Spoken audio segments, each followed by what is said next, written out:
안녕하세요. 정신건강의학과 전문의 유은정입니다. 오늘은 자존감 안정성에 대한 이야기를 나눠보려고 합니다. 여러분 자존감이란 말 너무 많이 들으셨죠? 네. 자존감이라는 게 너무나도 식상해진 거예요. 그렇죠? 도대체 이게 뭔가? 사전적 의미는 자신을 긍정하는 것이다. 자신을 긍정하는 게 무슨 뜻 같아요? 나를 사랑하는 것? 나에 대해서 좋은 점을 생각하는 것? 다들 이제 그렇게 생각하기 쉬운데 사실은 자신을 긍정하다라는 뜻은 나 있는 그대로의 모습을 받아들인다. 받아들인다. 좋은 점만 보는 것이 아니라 나는 동전의 양면과 같이 좋은 점은 이런 점이 있고 그렇죠? 나쁜 점은 이런 점이 있다는 말이에요. 예를 들어서 내가 꼼꼼해. 그러면 좋은 점은 실수를 하지 않고 굉장히 꼼꼼하지만 나쁜 점은 동전의 양면과 같이 또 느려요. 생각이 많아요. 그렇죠? 그래서 나의 있는 그대로의 모습을 받아들인다라는 겁니다. 근데 제가 또 자존감에 대해서 많이 강의를 하고 다니지 않았습니까? 또 책도 쓰고. 그래서 제가 내린 어떤 정의는 상처를 튕겨낼 수 있는 마음의 근육. 어디서도 흔들리지 않고 평정심을 가지고 자기를 잃어버리지 않고 어떤 상처가 와도 내가 팍팍팍 내 마음에 박히는 것이 아니라 팍팍팍 튕겨낼 수 있는 마음의 단단한 근육을 만들자라는 것이 제 자존감의 어떤 정의입니다. 정신과 의사도요, 사실 진료실에 온 분들에게 왜 이렇게 자존감이 낮아요? 아니면 자존감이 높습니다. 이런 평가를 잘 내리지 않습니다. 왜냐하면 자존감이라는 것이 어떤 단면만 보고 성적을 먹이듯이 점수를 낼 수 있는 게 아니기 때문에 그래요. 그래서 저도 자존감에 대해서 연구를 하면서 느낀 것이 자존감이라는 것이 높고 낮음의 문제가 아니라 안정성의 문제구나. 이것이 참 중요한 핵심이라는 거죠. 그래서 제가 자존감 안정성이라는 개념을 오늘 여러분과 같이 의논해 보려고 하고요. 그 전에 저희 병원과 센터에서 심리치료센터에서 자존감 파티라는 거를 오랫동안 해왔어요. 자존감 파티라는 게 뭐냐면 나도 낮고 너도 자존감 낮으니까 우리 같이 모여서 파티를 하자. 서로 위로를 해주면서 우리가 그냥 우리 된 모습을 서로 기념하자. 저는 하나님의 나라는 파티라고 믿습니다. 뭐냐면 교육을 시키거나 수업을 듣거나 혼내는 곳이 아니라 너도 이런 부분이 부족하구나. 나도 이런 부분이 부족해. 우리 서로 채워주자. 넌 참 훌륭한 사람이구나. 너에게 이런 좋은 모습이 보여. 이렇게 서로를 기념해 줄 수 있는 그런 모습이다. 그래서 여기 보시면 우리 센터장님도 여기 있고요. 또 여기 옆에는 나중에 토크를 하시는 정진 코치님. 네, 같이 강의도 진행하고 나눔도 같이 진행했었어요. 제가 이 사진을 보여드린 이유가 뭐냐면 다 모르는 사람끼리 모이는 모임이에요. 적을 때는 50명, 많게는 막 70, 80명씩도 모이셨어요.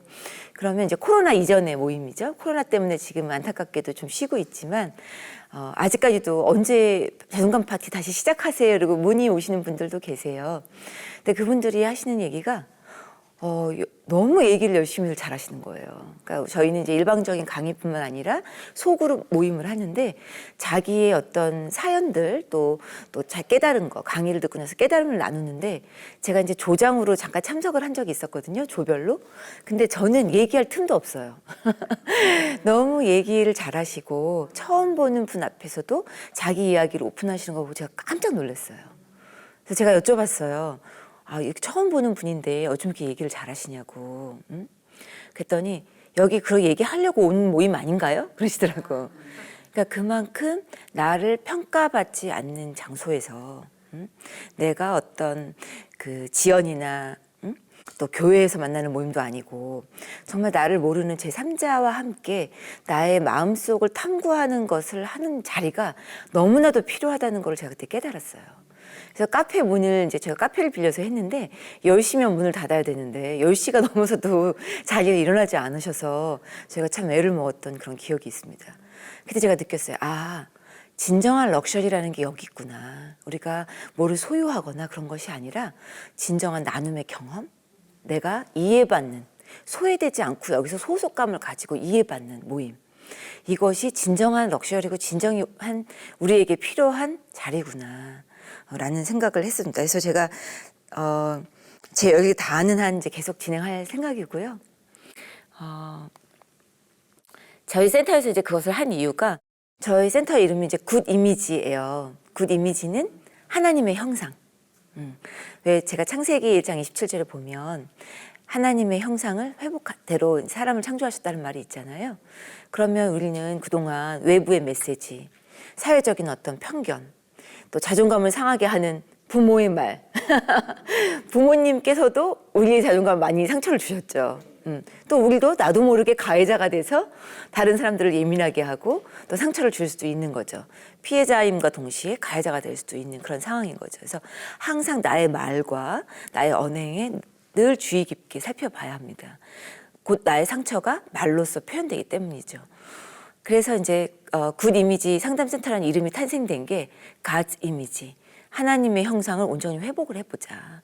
우리가 각자 우리가 받은 어떤 모습들이 있는데 그 고유한 특성을 회복시키고 그 있는 그대로의 모습을 좀 받아들이고 사랑하자. 그리고 전념해서 좀 한 달란트를 그냥 땅에 묻어놓지 말고 전념해서 그것을 하나님 은사를 활용하면서 이 세상에 살 때 하나님의 나라를 확장하고 내 안에서부터 천국이 시작되도록 해보자 라는 맥락이에요. 그것이 뭐 당장 완성될 수도 있고 정말 죽기 전에 완성될 수도 있고 죽고 나서 완성될 수도 있고 언제 완성될지도 모르지만 이미 우리 안에서 해프닝이 되고 있다는 거죠. 시작되고 있다. 그렇다면 제가 던지고 싶은 말은 항상 그래서 첫 번째 수업 시간에 얘기했죠. 강의 시간에 예민한 게 나쁜 걸까요? 그때 여러분이 전부 이제 예민함을 받아들여야 되는 거구나. 내가 나는 왜 나만 예민한가 이게 아니라 나의 예민함을 받아들이고 수용하고 어쩔 수 없는 상황이란 이 조건을 받아들이고 내가 그것을 어떻게 덜 예민하게 하고 나에게 해를 끼치지 않게 하고 유리한 선택을 하게 만들 것인가에 대한 강의를 지난번에 했었죠. 오늘은 자존감이 나쁜 것이 그럼 나쁜 걸까요? 그러면 어떻게 생각하세요? 역시 눈치가 빠르셔서 자존감이라는 게 아까 제가 성적을 매길 수 없는 것처럼 높고 낮음이 중요한 것이 아니다.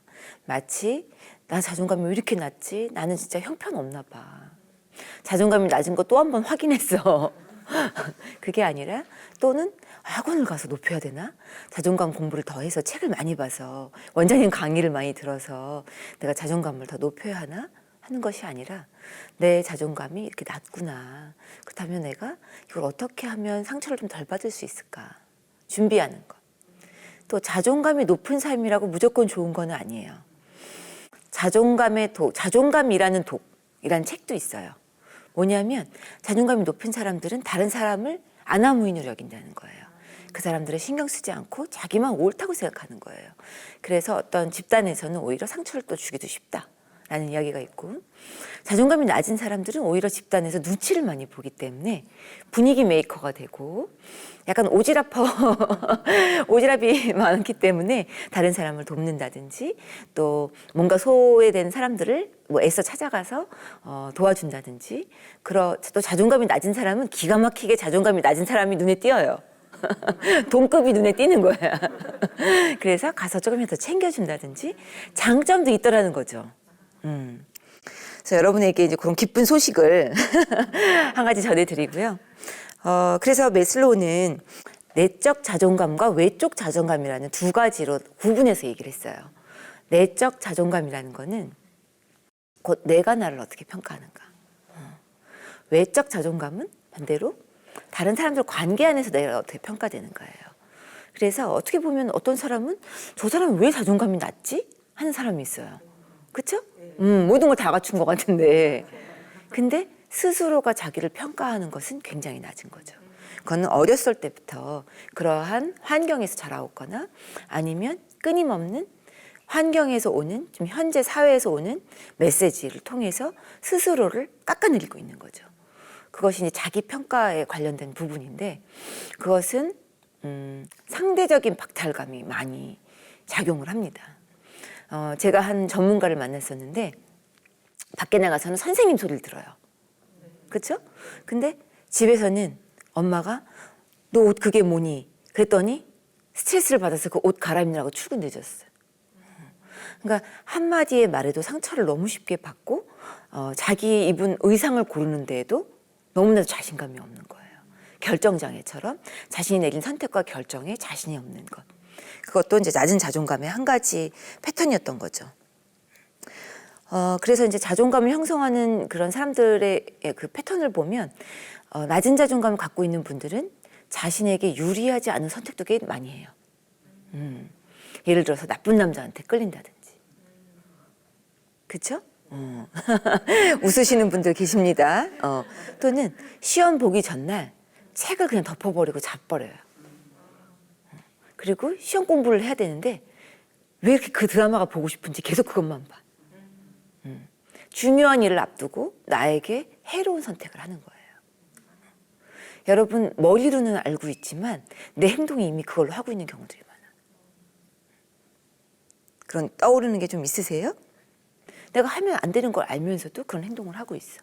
또는 유리한 선택을 해야 되는 걸 알면서도 일부러 나에게 무의식적으로 나쁜 오늘 예배를 참석해야 되는 걸 알면서도 그냥 자버려요. 그런 어떤 무의식적인 모든 나에게 해를 주는 좋은 선택을 일부러 안 하는 모든 그런 무의식적인 행동을 하게 됩니다. 그런 사람들에게 제가 이제 하고 싶은 이야기가 자존감 안정성을 만드는 법을 좀 같이 연구해 보자. 그래서 제가 두 가지를 이제 제시를 했어요. 한 가지는 자기 소외감을 좀 없애자. 여러분 어느 모임을 갔는데 내가 거기서 굉장히 아무도 따돌림을 안 하고 있는데 소외를 당하는 느낌. 그 그룹에 끼지 못하고 나만 겉도는 느낌 가진 적 있으세요? 그쵸? 그런 경우는 항상 자기를 좀 돌아봐야 돼요. 내가 왜 이렇게 갑자기 나답게 행동을 안 하지? 소외감을 느끼면 두 가지 패턴이 나타나는데요. 하나는 지나치게 말을 많이 해요. 막 웃고 활발한 척 떠들고. 근데 내가 뭔 얘기하는지도 잘 몰라. 또 두 번째는 그냥 움츠러들고 있어요. 그러면서 속으로 막 평가를 해요. 저 사람 왜 저런 얘기하지? 저 말 틀렸어. 그러니까 두 가지 다 본래의 마음이 아닌 거죠. 그래서 본래의 마음은 감추고 없애고 진짜 자기는 숨기고 가짜 자기로 그 자리에 있는 경우는 결코 그 자리에 소속될 수가 없습니다. 어느 모임을 가더라도. 그래서 그 모임이 은혜가 되지 않는 게 아니고요. 내 스스로가 진짜 자기의 모습이 아닌 거예요. 그날은 자존감 안정성이 없는 날인 거죠. 그래서 진정 함께 하고 싶다면 진짜 내 모습으로 있어야겠다. 누가 나에게 평가를 내리던 내가 어떤 내 모습이 마음에 들지 않던 그냥 내 오늘 그 상태 그대로 좀 나타낼 수도 있겠다라는 거고요. 두 번째는 아까 제가 두 가지 말씀드렸냐고 그랬죠. 내 것에 좀 더 집중하자. 내 것에. 요즘 젊은 사람들이 얘기하는 상대적 박탈감, 상박감이라고 이제 친구들이 얘기하는데 그건 뭐냐면요. 상대적 박탈감이라는 거는 갖고 싶은 거는 기준이 여기 있어요. 근데 내가 실제로 나는 여기 있어. 내 수준. 그러면은 사실은 항상 남의 떡이 커 보인다고 다른 사람은 다 잘 살고 있는 것 같고 요즘 특히 SNS 때문에 많이 그런 것들이 강화되고 있거든요. 다른 사람들은 다 좋은 데만 가고 누구 가족은 여기도 갔다 왔다는데 나는 이게 뭔가 이런 생각 들게 마련이죠. 그래서 마땅히 나도 가져야 되는데 내가 그걸 갖지 못했다. 교회 자매들 중에는 친구의 결혼식. 굉장히 박탈감 많이 느끼죠. 심지어는 교회를 떠나는 경우도 있어요. 친한 자매가 있는데 한 자매가 결혼했어요. 그러면 나머지 그 남아있는 자매는 이제 결혼할 사람이 없어요. 그러면 주변에서 교인들이 뭐라 그러죠? 너 그 자매 결혼했는데 너도 이제 해야지.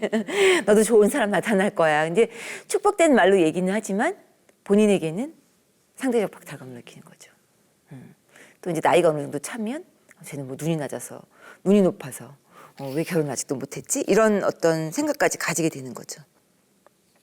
그런 분들에게 제가 얘기하는 것은 항상 자, 숙제를 내드리겠습니다. 그 다음 주까지 본인이 가지고 있는 것을 리스트해서 적어 갖고 와보세요.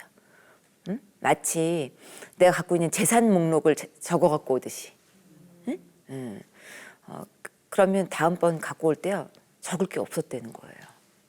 별게 없다는 거예요. 그러면 다른 사람에게 물어봐서라도 적어 갖고 와라. 너의 장점을, 네가 가지고 있는 부분을. 그러면 다른 분들에게 물어봤을 때 너무 쑥스럽다는 거예요. 그렇죠? 여러분 한번 오늘 집에 가서 물어보세요. 내 장점이 뭔 것 같아? 아들 내 장점이 뭔 것 같아? 엄마 장점이 뭐지? 물어보세요. 그러면 아이들이 정말 정답을 얘기해 줘요. 궁금하지 않으세요? 궁금하죠? 은근히 내가 가지고 있는 것이 많은데 사람들은 내 것에 집중하지 않고 남의 것만 보는 거예요. 그리고 심지어는 장점을 얘기해달라고 그래서 장점을 얘기해줬어. 눈이 너무 예쁘세요. 그러면 내가 무슨 나 눈이 컴플렉스예요. 내 눈 짝짝이잖아요. 이런 분도 계세요. 그러니까 정말 내가 갖고 있는 보석 같은 거는 묻어놓으려고 그러고 자꾸 정말 그 안에서 남들도 보지도 않는 흠만 확대해서 막 보고 있는 거죠. 그래서 저는 남의 것에 집중하면 안 된다. 그래서 우리 왜 예전에 어렸을 때부터 불렀던 찬양 중에 생각나는 거 있으세요? 받은 은혜를 세어보아라. 저 그 찬양 참 좋아합니다. 우리가 그것만 매일매일 생각할 수 있고 기념할 수 있고 기뻐할 수 있고 감사할 수 있으면 자존감에 대한 변동이 이렇게 심하지 않을 거예요. 작은 말 하나, 작은 사건 하나에도 일희일비 하지 않을 수 있다는 거죠. 누가 뭐 했던, 누가 나한테 뭐라고 말했던 상관없이 우리 각자에게 내가 받은 은혜가 있다는 거죠. 가장 큰 은혜는 아무것도 내가 하지 않아도 내가 하나님의 자녀됨, 하나님에게 자녀됨. 그 자녀됨이라는 거는 여러분 입양됨 아시죠? 입양된 거. 입양돼서 양자됨이라는 건 자녀로 입적이 됐다는 거는 뭐예요? 상속을 받는다는 거죠. 내가 지금 현재의 보살핌뿐만 아니라 미래에 모든 하나님이 갖고 계신 그런 권리와 주권을 나에게 이미 상속하셨다라는 자녀됨. 단지 친밀감뿐만이 아니라 그런 권리까지도 우리에게 주셨다는 거죠. 저는 그걸 느낄 때 우리에게 자존감 안정성은 결국의 뿌리가 사도 바울이 예수님과의 인카운터, 하나님과의 인카운터를 했을 때 정말 아무것도 가지지 않고 높은 데 처하거나 낮은 데 처하거나 내가 어떠한 환경에 처하든지 내 자녀됨을 강조하셨던 사도 바울이야말로 자존감의 대가이다 라는 말씀 드리면서 오늘 여러분께 자존감 안정성에 대한 강의를 마치도록 하겠습니다.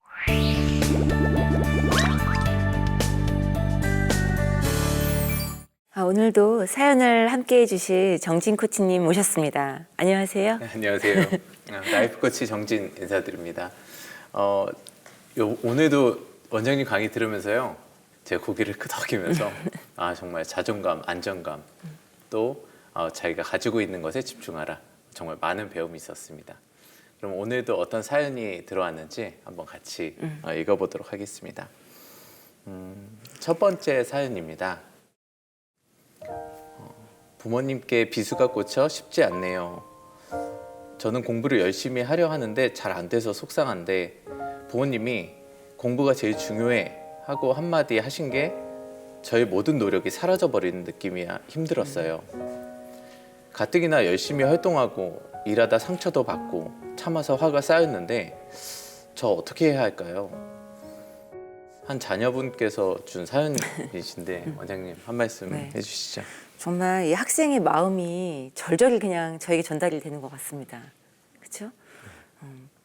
왜 우리 에베소서에 자녀를 노하게 하지 말라라는 말이 있어요.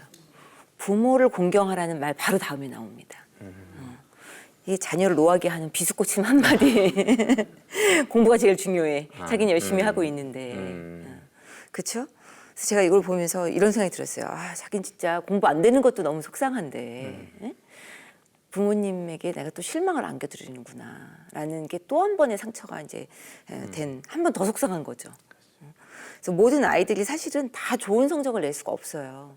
저는 이렇게 생각해요. 우리 자녀 시험 합격하게 해주세요. 그러면 나는 우리 애는 합격하고 저쪽 애는 떨어져야 되지. 합격을 할 거 아니에요. 그러면 모든 아이들이 다 합격할 수는 없는 거잖아요. 그렇죠? 그러면 뭐 어떤 아이만 이제 특별히 이제 공부 쪽으로 가는 아이가 있는가 하면 또 어떤 아이들은 뭐 체육 쪽이나 예체능이 더 발달된 아이들도 있고 또 세움이 더 빠른 아이들도 있고 여러 가지 다양성을 인정해야 되는데 우리는 그냥 획일화된 한 가지 이렇게 교실에서 앉아서 오래 붙어 있어서 성적을 우수하게 내고 그렇죠? 짧은 시간에 시험 성적이 올라가야만 하는 그런 압박감을 모든 아이들이 같이 누리고 있다는 거죠. 10대가 저한테 그러더라고요. 원장님 그런 상황에서 제대로 공부하고 있는 애들이 더 비정상 아니에요? 이러더라고. 근데 제가 할 말이 없더라고. 그래 너 말도 옳다. 너 말도 옳다. 그렇게 얘기했던 기억이 납니다. 그 아이가 성적이 조금 오르면 부모님이 기뻐하고 성적이 조금이라도 떨어지면 뭐 티를 안 낸다고 하더라도 저는 티 안 냈대요 부모님이. 근데도 뭔가 실망스러운 그런 표정을 짓는다든지 뭐 한숨을 쉰다든지 뭐 과외를 막 서둘러서 바꾼다든지 이런 모습 자체가 벌써 내가 용납되지 않은 그런 느낌을 받을 수 있는 거죠. 그래서 오늘 강의한 자존감 안정성 이게 이제 여기에 해당이 되는 거예요. 부모의 반응 하나하나가 아이들에게 굉장한 영향을 미칠 수 있겠다. 그럼 부모님은 반면에 왜 이렇게 성적이 연연하는 걸까요? 왜 이렇게 부모도 막 아이들 성적에 일희일비 하는 거죠. 본인의 자존감이 거기에 걸려 있기 때문에 그래요. 부모님 역시도 자존감 안정성이 아이의 성적에 자신의 자존감이 거의 걸려 있는 거예요. 예를 들어서 부모님이 약간 학력 컴플렉스가 있다든지 아니면 본인의 가치 기준이 원가정에서부터 공부가 제일 중요했다든지 그의 부모님도 성적으로 칭찬을 했다든지 또 좋은 직업을 갖기 위해서는 무조건 성적이 좋아야 된다라는 가치관이 아주 뚜렷한 경우 또는 이런 경우도 있어요. 시댁이나 남편이 아이의 어떤 학원비나 이런 것을 많이 지원해 줬을 때 내가 뭔가 갔다 와서 보여줘야 되는 심지어는 그런 부담감까지도 갖고 계신 분들이 계세요. 그러면 사실은 아이도 얼마나 부담이 됩니까? 엄마는 또 얼마나 부담이 되겠어요. 그래서 이러한 이기적인 어떤 내적 동기의 다이나믹을 저희가 다 이해를 해줘야 돼요. 상담하는 사람은. 또 아이들의 심리는 어떻겠어요. 기대치에 못 미치니까 나는 뭘 해도 엄마를 만족시킬 수 없구나. 어려서부터 이제 그런 가치관을 가지게 되는 거죠. 심지어는 부부가 사이가 나쁘고 큰 소리가 오고 가잖아요. 그러면 내가 공부를 못해서 그런가 보다. 내가 좀 더 성적을 올리면 엄마가 기뻐하실 텐데. 엄마가 아빠하고 덜 싸울 텐데. 나는 공부도 못할 뿐더러 내적 자존감이 낮아지는 거죠. 내 스스로도 만족이 안 되지만 외적으로 오는 피드백에서도 나는 부족한 아이구나 뭔가. 그러한 자존감 안정성을 가지게 될 수밖에 없다는 거죠. 그래서 참 성적이 뭐라고. 그렇죠? 네. 제가 이렇게 말하면 학부모님들이 그러세요. 그럼 원장님은 자녀가 공부 못해도 상관없어요? 저는 개인적으로 그렇게 생각합니다. 학습 능력이라는 거는 뭔가를 문제 해결 능력이니까 학습 능력을 발전시키는 거는 맞아요. 그런데 어떠한 과목에서 우수한 시험 성적을 내느냐 안 내느냐는 학습의 주도적인 그런 어떤 자기의 그 노력과는 상관없이 각자가 다 다를 수밖에 없다는 거는 아이도 인정해야 되고 부모도 인정을 해야 되는 거죠. 그 한국의 많은 청소년들이 참 이 성적으로 고민이 많은 것 같습니다. 제가 한 10년 전에 만났던 한 청소년이 생각이 나는데요. 학습 코칭 많이 하셨잖아요, 청소년들. 네.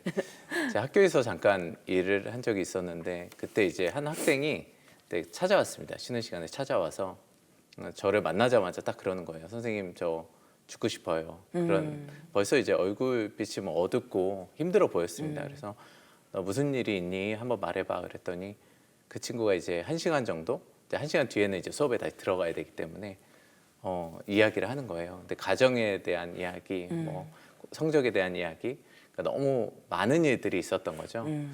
그래서 그 이야기를 쭉 듣고 제가 참 마음이 아팠습니다. 그래서 마음이 아파서 제가 딱 질문을 했어요. 선생님이 너의 말을 듣는데 정말 마음이 많이 아프다. 그런데 선생님이 궁금한 게 있어. 그랬더니 갑자기 그게 뭔데요? 그러더라고요. 그래서 제가 마음이 너무 아파.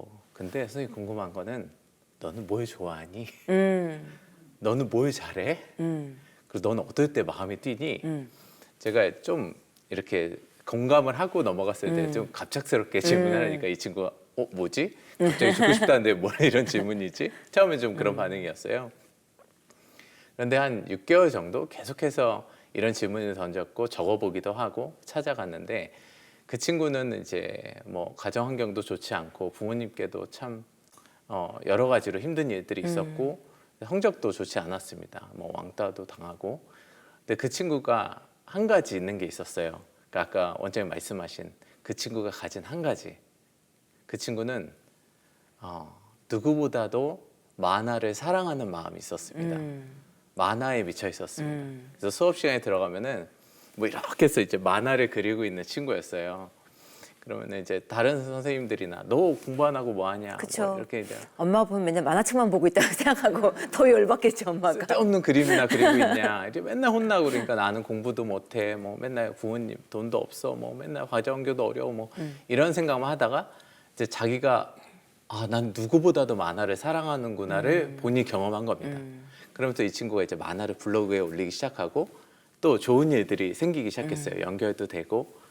그랬더니 이 친구가 이제 정말 아까 말씀하신 것처럼 자존감이 생긴 겁니다. 그렇죠. 와, 나에게 이렇구나. 나는 만화를 사랑하는구나. 그래서 이 친구가 이제 열심히 해서 예대에 들어가고 이제 최근에는 회사에서 디자이너로 일을 하고 있어요. 그래서 저는 이제 이 친구를 보면서 오히려 이제 자기가 있는 것에 집중하면서 이제 가정 환경이라든지 또 어려운 부분들에 대해서 이제 덜 오히려 이제 집중하고 오히려 나쁜 환경에 대해서 자기가 좀 거리를 두는 연습을 하게 된 겁니다. 그래서 저는 이 사연을 보내주신 분께 한번 권해드리고 싶은 거는 분명히 이제 그 안에 있는 사연을 보내주신 분 안에 있는 보물이 있을 텐데 원장님 말씀하신 것처럼 있는 것들을 한번 적어보시고 찾아가 보시면 그 안에 또 놀라운 기쁨과 또 에너지가 또 힘이 생기지 않을까 한번 생각을 해봤습니다. 근데 이제 너무 좋은 말씀이시고 학교 다니고 학원 다니느라고 그걸 찾아볼 시간이 없다는 게 네네. 제일 문제인 맞습니다. 것 같아요. 그렇죠? 네, 맞습니다. 엄마들이 이제 사실 병원에 와서 그 뛰어올 때는 뭐냐면 아이가 아예 학교 자체를 안 가려고 해요. 그러니까 완전 공부도 놓는 거죠. 그러면 이제 그때서야 엄마가 정신을 번쩍 번쩍 드는 거죠. 이게 이제 더 이상 안 되겠구나. 제가 그 한 번은 이제 학교를 안 가고 이제 그 클럽이나 이런 데를 고등학생인데 학교를 안 가고 이제 클럽에 데려가는 친구를 이제 데려온 거예요. 어떻게 이렇게 끌고 온 거죠. 얘 좀 어떻게 해달라. 근데 이제 저도 사실 어떻게 할 수가 없죠. 사실 그걸. 근데 이제 질문을 던졌어요. 이제 코칭 중에 기적 질문이란 게 있는데 너 기적이 일어난다면 내일 기적이 일어났어. 너는 무슨 일이 일어났으면 좋겠냐 그랬더니 그 친구가 학교가 문 닫았으면. 뭐 그런 거 비슷합니다. 근데 그 친구는 차라리 그거였으면 제가 마음이 편했을 텐데 갑자기 우주 정복을 하게 했으면 좋겠대요. 그래서 속으로 저는 장난하나 지금? 나 코치 앞에서 근데 그걸 겨우 참고 그게 무슨 의미가 있니? 무슨 뜻이 있니? 그랬더니 그 친구가 뭔가 사람들이 자기를 주목할 것 같대요. 그래서 기적 질문 2번 질문해야 되거든요. 그래 또 기적이 일어난다 뭐 이랬더니 좀 제가 납득할 만한 대답이 나올 줄 알았는데 또 이런 질문이 나왔습니다. 영생을 했으면 좋겠대요. 그래서 속으로 또 제가 이 친구 또 장난하나? 그래서 물었어요. 그건 무슨 의미니? 그랬더니 뭔가 나 충분히 인정받고 있는 느낌을 받을 것 같대요. 그래서 그때 제가 이 질문을 던졌습니다. 그런 직업이 너에게 뭐가 있겠니? 혹시 그런 그거 할 수 있는 직업이 있겠니? 그랬더니 그 친구가 탁 갑자기 그런 표정을 지으면서요. 연극하고 싶어요. 되게 잘생기고 그래서 또 클럽도 다니고 아무튼 근데 그 친구가 그래서 이제 학교를 다시 돌아갑니다. 그래서 잘 버티면서 이제 뭐 연기학원에 가서 이제 연극학과에 들어갔는데요. 저는 뭐 그런 이제 자기 안에 이제 뭔가 하나씩은 다 있다라고 저는 그렇죠. 믿거든요. 그래서 그런 것들을 찾아갈 수 있는 질문들을 던질 수 있으면 좋지 않을까. 그런 환경이 있으면 좋은데 이런 마음을 부모님들이 다 품어야 되는데 한 가지 보물을 찾아주는. 예, 그렇습니다. 다음 사연도 좀 볼까요? 네, 두 번째 사연을 보겠습니다. 제가 20살이 되던 해에 엄마가 우울증으로 자살을 했습니다. 아빠는 제가 집안일을 하고 유치원생이었던 동생을 돌보기 원했는데 아빠의 기대만큼 하지 못했어요. 아빠는 저에게 늘 욕을 하고 자주 물건을 집어던지고 윽박지르고 분노했습니다. 집을 나오고 싶었지만 어린 동생을 두고 나올 수가 없었어요. 아빠는 모든 스트레스가 나로 인한 것이라며 저에게 화풀이를 했습니다. 저는 매일매일 죽고 싶었는데 죽을 용기가 없어서 죽지 못했어요. 모태신앙으로 교회를 다녔지만 저에게 위로가 되지 않았습니다. 그러나 좋은 신앙인으로 보기 위해 너무 빨리 고난을 극복한 척한 탓인지 10년이 지난 지금도 저는 상처가 그대로입니다. 사실은 살면 힘든 일이 더 많을 것 같아 죽고 싶어요. 10년째 죽고 싶다는 이유로 대충 살고 있습니다. 저 살고 싶어졌으면 좋겠습니다. 참 마음이 아픈 사연인데요. 원장님 한 말씀 해주시죠. 그 자살에 대한 언급이나 죽고 싶다는 얘기를 들으면 우리가 너무 당황스럽죠. 근데 저는 그분들의 마음에는 항상 두 가지가 공존한다고 봐요. 잘 살고 싶은 마음, 살게 좀 도와주세요. 그리고 도망치고 싶다. 진짜 너무 지쳤다. 그 두 가지 마음이 동시에 있는 겁니다. 잘 살고 싶기 때문에 또 죽고 싶은 마음이 드는 거거든요. 그래서 그동안 사실 집안에 이런 어려운 일, 우리가 별로 주변에 이런 일도 있나? 너무 흔해요. 사실 우리나라 자살률이 굉장히 높지 않습니까? 또 특히 20, 30대 자살률은 모든 사망 통계에서 1위, 사망 원인의 1위를 차지할 정도로 그만큼 진료실에서도 자살 유가족들이 많이 오세요. 그러니까 자살자가 많다는 거는 그만큼 자살 유가족이 많다는 거죠. 우리가 말을 안 해서 그렇지 굉장히 많습니다. 그랬을 때 남은 가족의 자살률도 4배가 올라갑니다. 그만큼 자살이라는 것이 예방되어야 되는 이유가 뭐냐면 전염을 시켜요. 그렇죠? 그래서 정상적인 애도 반응이 생기지 않고 준비되지 않고 갑작스럽고 또 공격을 당하는 것 같고 남겨진 가족들에게도 굉장한 상처가 되기 때문에 이것이 오히려 정상적인 애도 반응으로 가는 것이 아니라 우울증이라든지 아니면 자살 환경을 목격한 경우, 자녀가 목격한 경우도 있거든요. 그럴 때는 이제 외상후 스트레스 장애라든지 이런 쪽으로 자신의 어떤 삶에 영향을 많이 미치는 게 6개월 이상 지속된다면 주변에서 치료를 받게 해야 돼요. 그냥 이거는 정상적인 애도가 아니구나. 근데 이 친구는 사실 아버지도 사실 그걸 발견해갖고 치료를 같이 받아야 되는데 아버지 역시도 자신의 이런 어려움을 그냥 화만 내면서 끝내셨던 것 같아요. 그래서 우리나라가 아직은 이런 자살 유가족이라든지 이런 거에 대한 어떤 국가적인 개입이 없는 거죠. 사실 미국 같은 경우도 9.11 테러 이후에 그 주변에 있는 분들에게 무료로 심리치료를 나라에서 다 지원해 줬잖아요. 저는 그것처럼 우리나라도 뭐 그냥 물자만 지원하는 것이 아니라 그렇죠? 이런 특별한 어려움에 있는 분들은 심리치료를 지원해주고 교회 차원에서도 자살하니까 지옥 가지 않았을까? 이런 것이 중요한 게 아니라 남은 가족들이 어떻게 하면 치료를 빨리 받고 상처를 치유할 수 있을지를 공동체 내에서 도와줘야 되는 거죠. 왜? 가족들은 각자가 다 너무 힘든 거예요. 자녀는 자녀대로, 그렇죠? 동생은 동생대로, 남편은 남편대로, 또 자살자의 부모는 부모대로, 늙으신 부모님도 있을 거 아니에요. 그 영향을 미치는 것은 거의 10몇 명이 영향을 받는 거죠. 그랬을 때 어떤 죽음을 맞이하는 애도 과정이 정상적으로는 우리가 이제 처음에 그럴 리 없어. 부정을 하죠. 충격받으면서. 그 다음에는 분노와 비난을 해요. 어떻게, 왜 우리 엄마가 그렇게 했을까? 그렇죠? 그러면서 늘 그거를 이제 상처로 안고 있는 거죠. 또 좀 더 지나가면은 절망의 상태. 3단계는 할 수 없다. 나도 뭔가를 할 수 없었다. 도저히 엄마가 그런 행동을 했다는 것을 이해할 수가 없다. 라는 어떤 절망, 거의 포기 상태인 거죠. 그러면서 이제 마지막으로 수용의 단계. 엄마도 열심히 살려고 했지만 나름대로의 이유가 있으셨겠지. 엄마가 그 당시에 내가 생각하기도 우울증이 있었던 것 같다. 그러니까 우리가 도와주지 못했구나. 또는 엄마가 그때 우울증이 올 수밖에 없는 이유가 이런 거였구나 하면서 타협이 돼요. 스스로에게. 타협과 수용의 단계로 해서 이런 정상적인 애도 반응이 있어야 하는데 이것이 이루어지지 않은 경우인 거죠. 그리고 사실 20살에 이런 일이 있었으니까 20살이라는 게 대학 입시도 있을 수 있고, 그죠?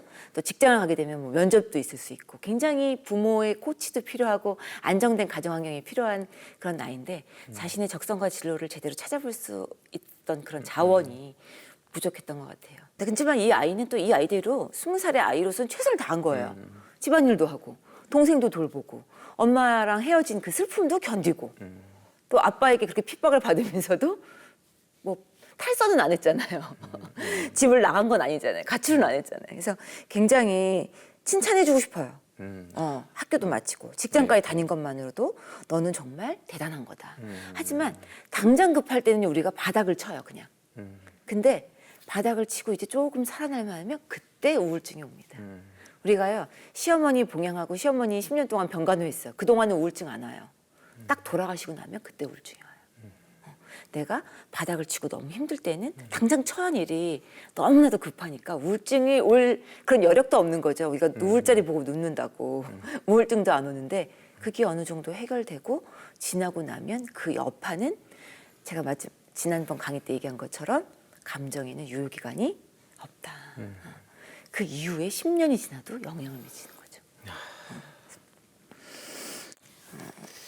이분의 이야기를 들으면서 참 마음이 아픈 것 같습니다. 그리고 그때 이제 어렸을 때 너무 큰 사건이잖아요. 그때 이제 충분히 아파할 수 없었을 거고 그렇죠. 제대로. 그러니까 그 아픔이 점점 커지고 또 아버지의 영향으로 더 많이 아팠을 것 같은데요. 저는 이분 사연을 들으면서 이분은 아픈 건데 많이 아픈 건데 뭐랄까요? 그냥 제대로 아파하지 못했다.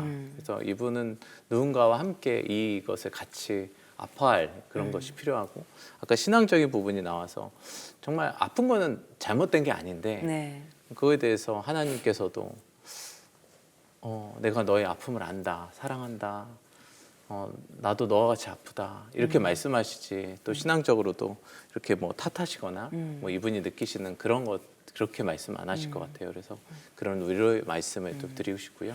주님의 위로가 이분에게 있기를 같이 기도합니다. 그 자책과 어떤 원망이 있잖아요. 그러면 마음이 다치게 되잖아요. 그리고 그 원망이 우리가 의식을 하던 의식을 하지 못하던 하나님에 대한 원망으로까지 전달이 돼요.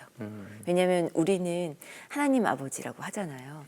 부모상의 이미지를 하나님에게 투영을 하고 투사를 하기 때문에 내가 무슨 불신앙이거나 또는 내가 정말 죄를 지어서 그런 것이 아니라 하나님에 대한 원망이 생기는 거예요. 내 마음속에서. 부모상을 투사하니까.